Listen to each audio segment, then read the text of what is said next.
Welcome to the RailModeller Tutorials Part 1. In this part we are providing a first overview of the RailModeller user interface. When you first start the application, the screen will look like this. In the middle of the screen you will find the worksheet window. This is where you are creating your layouts. The toolbar is located above the worksheet window. The toolbar provides fast access to the most important and most frequently used functions. The lower part of the toolbar contains the status bar, an area where RailModeller displays all kinds of messages. You will find informations and options for the tool currently selected or the function currently active, as well as function results and error messages in the status bar. The menu bar on top of the screen provides access to all functions and options RailModeller provides. Even if there are dedicated hotkeys or icons in the toolbar, you can always find each function in the menu bar as well. The right-hand side of the screen contains the palette windows.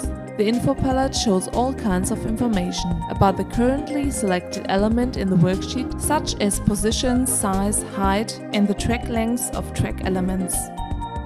The color palette provides quick access to a number of preset colors and shows the current foreground color in the large colored field on the bottom of the window. A click in this field brings up the color dialog, where you can choose any color. Option-click any color field to colorize the current selected element. The layer palette is initially hidden when you launch RailModeller for the first time. All palette windows include the layer palette, can be shown or hidden by using the appropriate command in the window menu. If you choose to work with layers, you can use the layer palette to select the active layer, create or delete layers, as well as hide or lock layers to prevent editing. The RailSet palette is probably the most frequently used palette when working with RailModeller. You can treat it as your box with tracks. Through the RailSet palette, you have access to all 200 libraries included with RailModeller. Choose a library by first selecting a model scale, for example N, and a category, for example tracks. When you have chosen a library with N scale tracks, you can start inserting them into the worksheet. A number of tools can be chosen from when working with RailModeller. The currently selected tool is highlighted in the toolbar. Switch between different tools, either with the mouse or using the Option and Tab key. Each tool also has a shortcut that is displayed in the status bar when hovering the mouse over the tool's icon. When starting RailModeller, the Create Select tool is always the active tool. It allows you to insert elements into the worksheet by clicking in an empty area of the worksheet and to select elements using the mouse. The Select tool allows you to select elements in the worksheet. Hold the Shift key when selecting elements to add them to the current selection.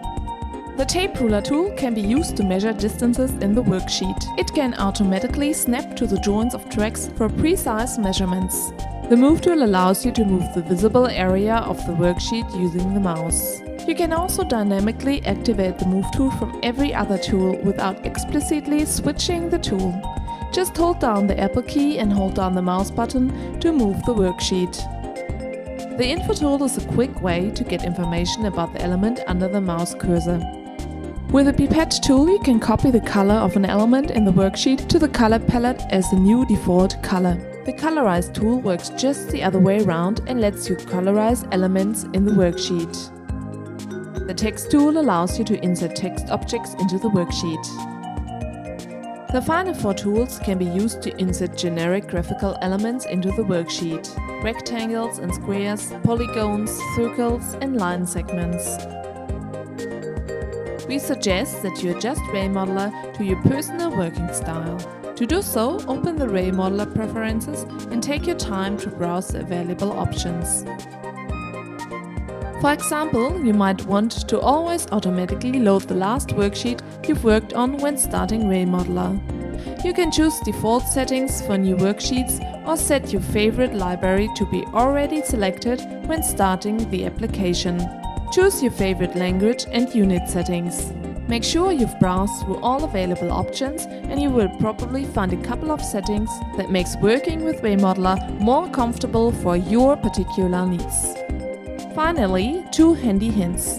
RailModeller can display a help text for virtually all elements in the user interface. Just hover the mouse over any control or display and a tooltip will appear providing information about that particular element.